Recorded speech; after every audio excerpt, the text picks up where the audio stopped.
Before we get started, let's talk about Pushkin Plus. Pushkin Plus is a subscription podcast program available on Apple Podcasts. Members will get access to exclusive bonus content, like my weekly bookmarks, where I talk about how I got a book agent and what I'm watching on TV that week. You'll get uninterrupted listening to many of your favorite podcasts, like Revisionist History, Cautionary Tales, and The Happiness Lab. Sign up for Pushkin Plus on the show page in Apple Podcasts or at pushkin.fm.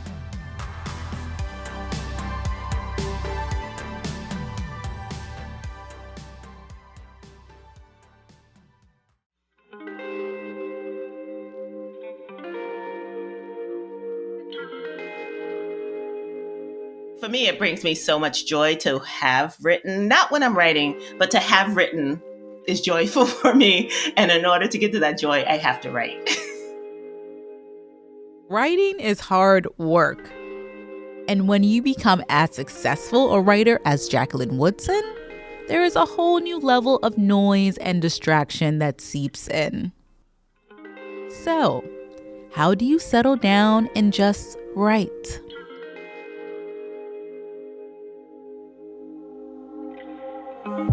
Welcome to Well-Read Black Girl, the literary kickback you didn't know you needed. I'm your host, Glory Edim. Each week, I sit in conversation with one of my favorite authors. We talk about the craft of writing and, of course, what it means to be well-read. Jacqueline Woodson is a literary rock star. She's an award-winning author, has written over 30 books for adults and children, and in 2020, she even nabbed the MacArthur Genius Award. She also writes screenplays. Jacqueline turned her book Miracles Boys into a TV miniseries and is currently working on a screenplay for another one of her books. Among her many accomplishments, one near and dear to my heart is Baldwin for the Arts, a residency program that Jacqueline founded in 2018. This residency gives artists a space to just slow down and focus on their craft. It's a real gift to be able to give that time and space to writers, and I'm happy to say that I'm on the board of that organization. We touch on all these things in our conversation today, including her latest book. It's a picture book for kids that came out earlier this year, and it's called The Year We Learned to Fly. Jacqueline and I were able to have such a great conversation about her book's exploration of mindfulness for children and the need for escape. I plan to read it to my little boy, Zeke.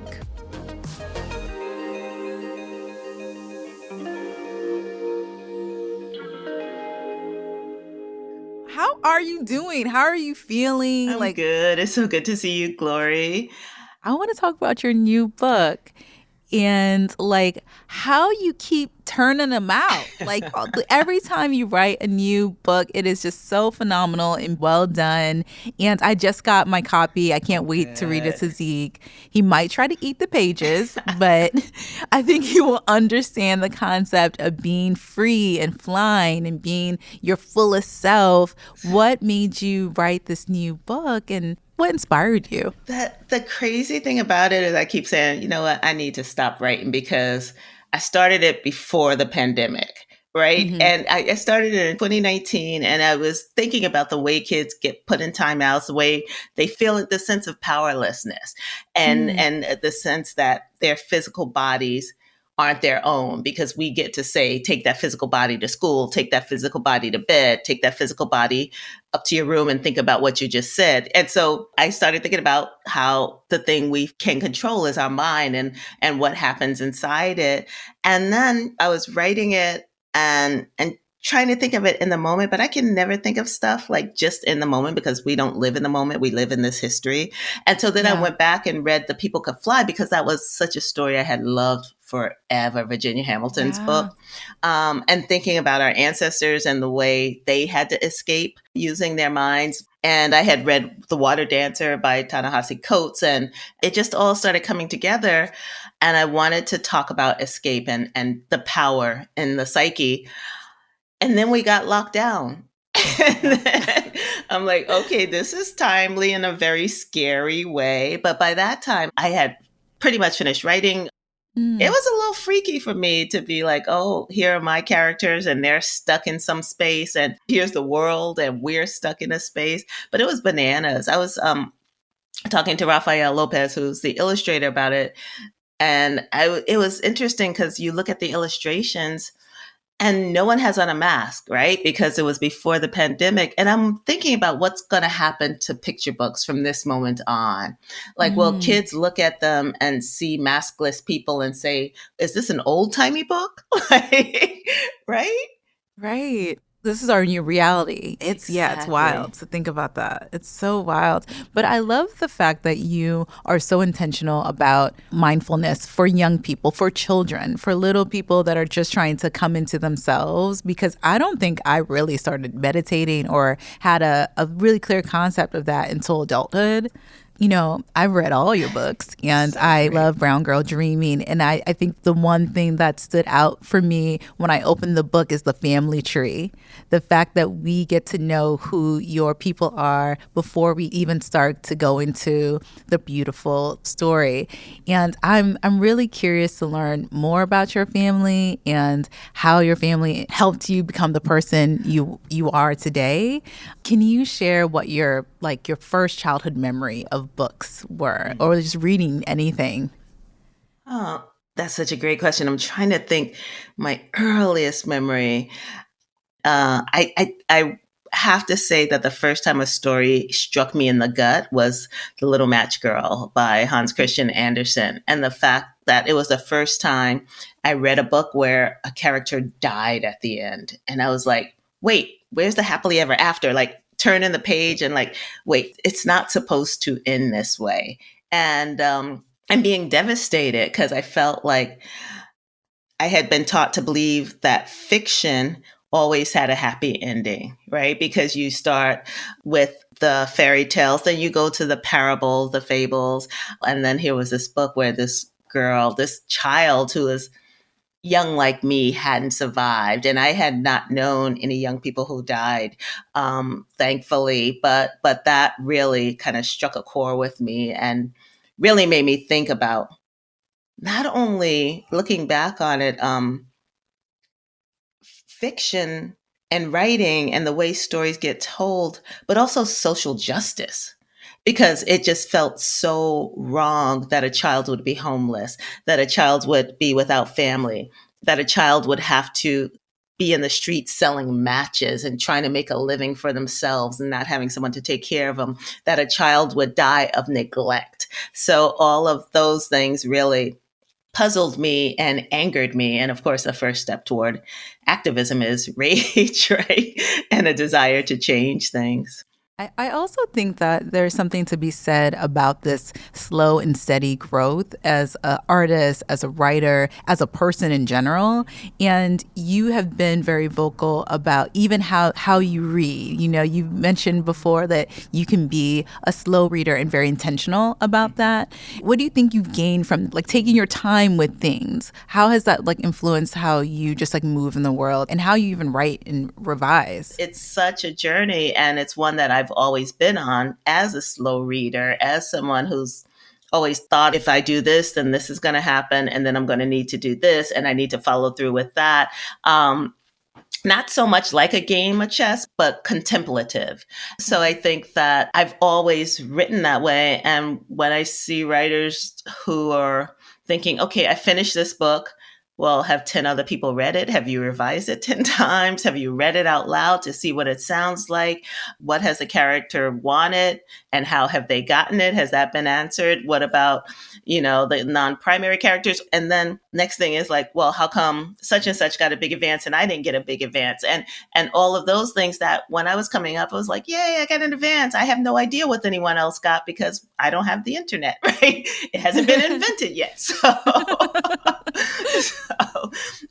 So it is a different time. And I don't know if it's because I'm older, but the world feels so much noisier now. And there's so many more ways to procrastinate, right? I started out in the 80s on a typewriter. And so there was no distraction. There was no phone to pick up unless I was picking up the phone that was plugged into the wall and calling someone. It wasn't like, oh, I'm stuck at a place. Let me go online shop, or let me go check my Twitter account or Instagram. That didn't exist. So it's like, okay, Jackie, all you got are these words in front of you. And if you don't do something with them, they're going to still be in front of you unfinished. I think we are bombarded with so much noise, and the mindfulness, the slowing down to be more quiet and subdued and just like relaxing into our bodies. How would you like advise or recommend people do that? I mean, the obvious thing, we can go to a residency upstate, but for a new writer that may not have those tools yet, how can you like build your practice of like quieting down and just like being focused on the writing? Yeah. When I first went to McDowell, it was before cell phones. When you got to your cabin, you had nothing. Nothing was happening there except the windows and the deer outside and your table and your typewriter or your laptop and your printer. Actually, I didn't even have a printer. I would go back to the main house to print, and that would be a reason for me to leave my studio. But they would bring a basket lunch to your door. When you were ready, you go outside, you get your lunch, you'd eat and keep on writing until the dinner bell rang at 6 p.m. And what they wanted was at 6 p.m., all the artists to stop working. And this was the time to engage with the visual artists and the composers and the other writers. And it was a time to talk about art. And then people would do performances. People were deliberate about how they were going to engage with their work and their art. And that's how I learned it. And I think now that same mindset can be built by young artists, right? So be deliberate about it. Say from 8 to 12 or whatever those hours are, I'm unplugged. I don't want to get any text from anyone. I'm going to leave my phone off or in a different room. And I'm going to turn on some program to not let anything come through my computer, and just be very deliberate about letting the people come. Right? Because the characters aren't going to come to you if there's a sale at Bloomingdale's or whatever that's happening. That's going to keep you from having the voices that become the fiction enter. And it's a muscle, right? Yeah. And the more you use it, the stronger it gets. And the less you use it, the more it atrophies. And I definitely do feel like you have to fight the noise and be intentional and set those boundaries for yourself. And it's interesting because I think people are looking more at self-care now and looking more at the ways that they can do the stuff they love. And it's also kind of interesting that could be a fight against writing, right? Because is this work? Do I really want to be working now? If we don't do the work, the writing doesn't get done. So for me, it brings me so much joy to have written, not when I'm writing, but to have written is joyful for me. And in order to get to that joy, I have to write.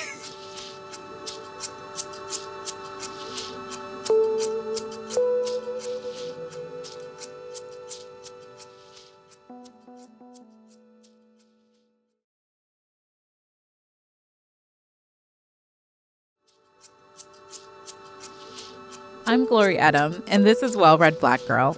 I'm speaking with writer Jacqueline Woodson.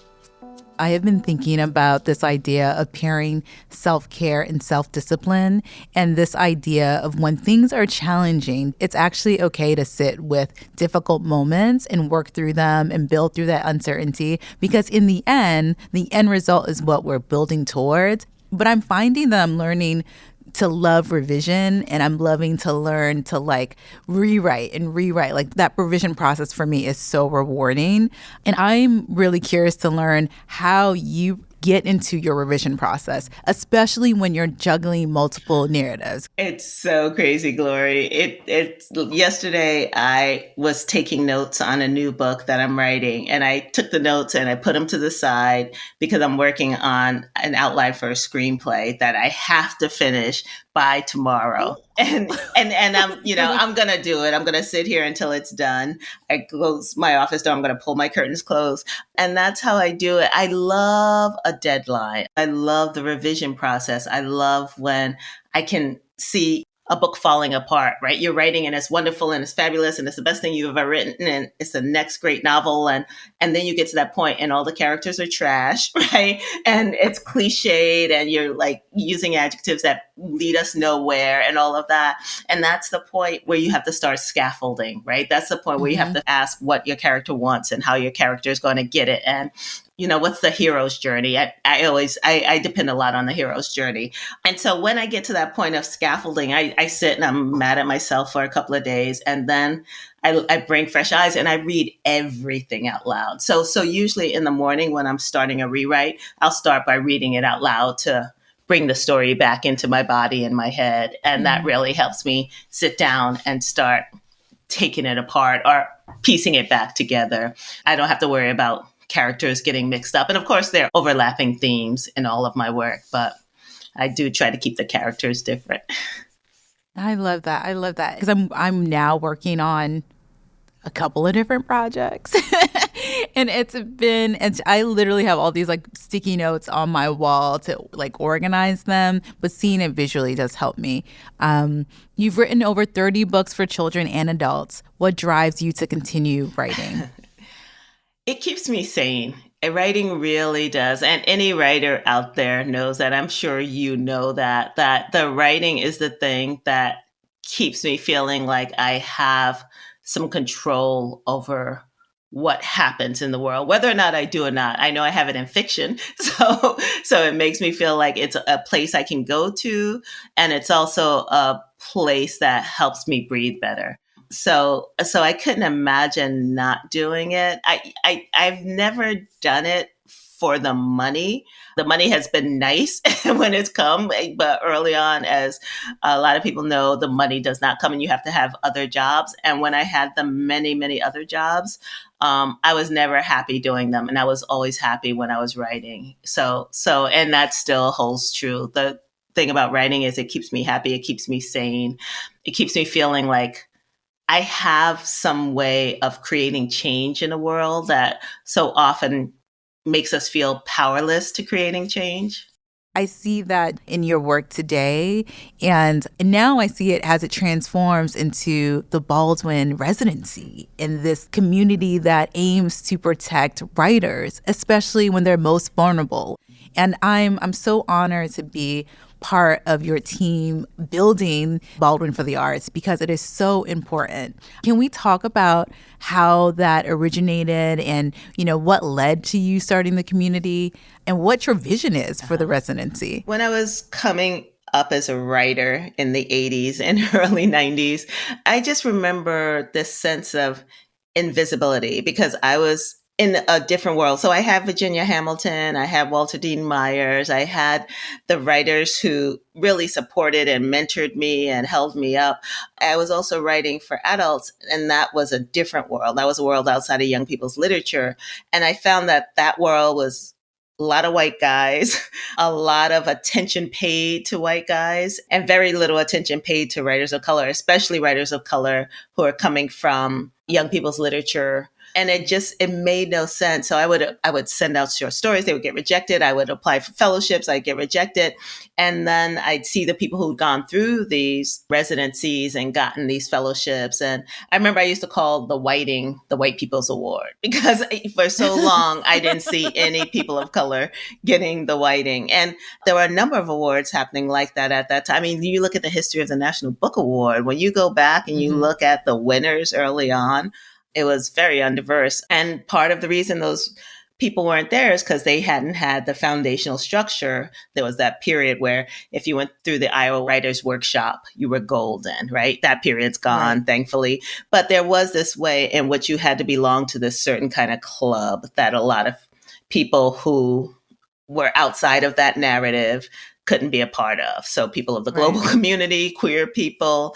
And so the first residency I got finally was at McDowell. And when I got there, I was one of very few Black folks. I think Tulani Davis was there at the time, the first time I went there. But for decades, I always dreamed of a safe space for people of the global majority, for BIPOC people, for people who are trying to do their work without having to explain anything to anyone, especially people at the beginning of their work, where I think there's such a fragility, and it's so easy to lose young writers and composers and visual artists because they don't have support systems. They don't have someone saying, I see you, come for a week, come for a month and do your work and I will support you. And so it was this kind of back of the head dream of mine that I thought, when I finally get enough money from writing books and when I'm older, I can do it. And then I got the Alma Award, which was at that point was about $500,000 or maybe something more. And I thought, this is a sign that I can do this work now. And so I, bought the property and started building the vision of Baldwin for the Arts. And thankfully, people like you came on board and helped with the vision. And of course, you were one of the early people I thought of, because what I saw with Well-Read Black Girl was the vision you started with and the amazingness that it has grown into. So I really wanted to do that. And it's been crazy to see the results of that. And the fellows that have come through it are all so grateful and also creating amazing stuff. Like, I think that was kind of a surprise to me. It's like these young artists, and of course, it's not just young age-wise, right? It's people at the earlier stages of their career are doing some phenomenal stuff that I had never imagined would be the kind of work I'd see. Because of course I'm older and I'm like, oh, it's going to be this or that. And it's like, whoa, this is amazing. I have so many questions, because I'm thinking about you winning your first National Book Award and then winning this prize that gave you the funds to start this institution. And you are now on the other side. You are this incredible elder that is guiding and providing insight and wisdom. But now you're part of the club, like you were outside of the club, before you were looking at the Whiting Foundation. And now, like, what does it feel like to be on the other side and be part of that community that once you felt so outside of? It's so funny, Gloria. I was at a Cave Canem event and it was packed and there were no seats anywhere. And I came in and 3 people got up and gave me, tried to give me their seats. And I was like, oh, they're so sweet. They're giving me their seat because, I'm a woman or because I don't know what. And then I sat down and I looked around. I'm like, I'm auntie. And it dawned on me, I'm like, everyone in this room is probably about 20 years younger than I am. And they're giving me my seat because I'm an elder. And it blew my mind. Like, it feels like it happened very quickly. Who was it that said it took 30 years to become an overnight sensation, right? Right. And it is true that since that time, 35, 40 years have passed. And here I am. And it's surprising when I even see my name or someone calls me out or someone recognizes me outside of the world of children's books. Like, it is still this thing I'm coming to understand is myself being in a different place. I know I'm in a different place economically, but also in terms of the attention. Like, I see the awards and I know I've gotten them, but I think also because of the pandemic, right? So since the pandemic, I got the Hans Christian Andersen, I got the MacArthur, and those awards are international. And so then when I go into these spaces, which is so rare now, then I see that people know, oh, you're the MacArthur Fellow, or you're the one who got the Hans Christian Andersen Award. And it's like, oh yeah, this didn't just happen in a small room in my house, with a couple of Zoom interviews. Like, it happened on a bigger level. So it's interesting. It's a journey.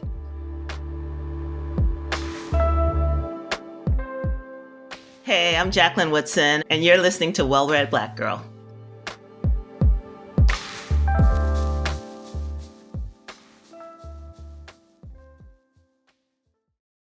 Okay, Jackie, it's time for everyone's favorite segment, Rapid Fire, where I ask you a series of questions and you answer with the first thing that pops into your head. So, okay, first one, name one book that is on your nightstand. It's a galley called Trust by Hernan Diaz. Ooh, that sounds good. Okay, next one, favorite board game as a child. Checkers. Freeze tag or red light, green light? Oh, no, that's hard. I have to say red light, green light. I'm a red light, green light too. That's so funny. Okay. Do you prefer to write in pencil or pen? Pen. Describe Bushwick in 3 words. The Bushwick of my childhood or today's Bushwick? Because they are different. Your choice. Okay, let's do childhood. Okay. Let's do childhood. Colorful, alive, home. That's beautiful. Name 3 items on your desk. Headphones, CBD oil, and a stack of projects in folders. So you need the oil for those stack of projects. Yes. Between Beloved the book or Beloved the film, which was better? Definitely the book. Definitely the book. I think the performances in the film were extraordinary, but no one was how I imagined them in the book, especially not Tandy Newton's character. I was just like, what is going on here? There was something so ethereal about Beloved the book. And then when I saw it on the screen, I was like, no, sorry. And being someone who's at this point, trying to turn narrative into something visual for the screen, there is a way in which some stuff has to be left unseen, except on the page, because that's where it was meant to work. I know your screenplay is going to give us all the feelings. I hope so. It gave me all the feelings writing it. I won't say those are always good ones.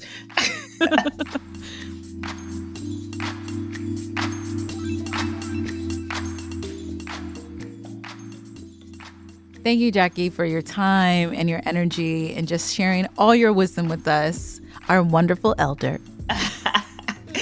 Thank you, Glory. I'm so glad to have made it this far. I'm so glad for your work in the world. I'm so proud of you and so thankful. And thanks for having me on the show.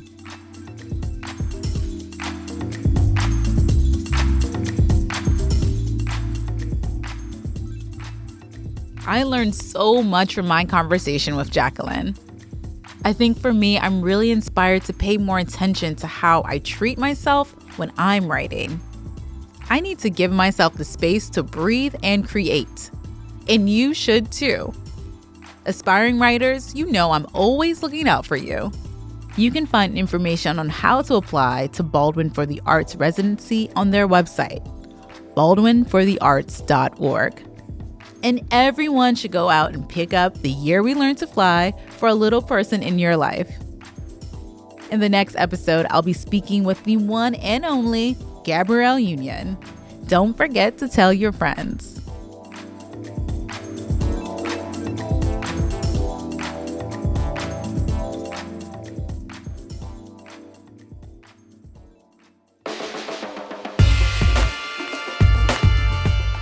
Well-Read Black Girl is a production of Pushkin Industries. It is written and hosted by me, Glory Edim, and produced by Cher Vincent and Brittany Brown. Our associate editor is Keishel Williams. Our engineer is Amanda K. Wang, and our showrunner is Sasha Matthias. Special thanks this week to Vicky Merrick. Our executive producers are Mia Lobel and Lital Molad. At Pushkin, thanks to Heather Fain, Carly Migliori, Jason Gambrell, Julia Barton, Jen Guerra, John Schnars, and Jacob Weisberg. You can find me on Twitter and Instagram at Well-Read Black Girl. You can find Pushkin on all social media platforms at Pushkin Pods, and you can sign up for our newsletter at pushkin.fm. If you love this show and others from Pushkin Industries, consider subscribing to Pushkin Plus. Pushkin Plus is a podcast subscription that offers bonus content and uninterrupted listening for $4.99 a month. Look for Pushkin Plus on Apple Podcast subscriptions. And if you're already a subscriber, make sure to check out my exclusive bookmark series on Pushkin Plus, starting on February 18th.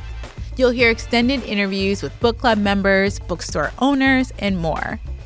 And you get to hear what's on my mind, what's on my radar, and of course, what's on my reading list each week. To find more Pushkin podcasts, listen on iHeartRadio app, Apple Podcasts, or wherever you like to listen.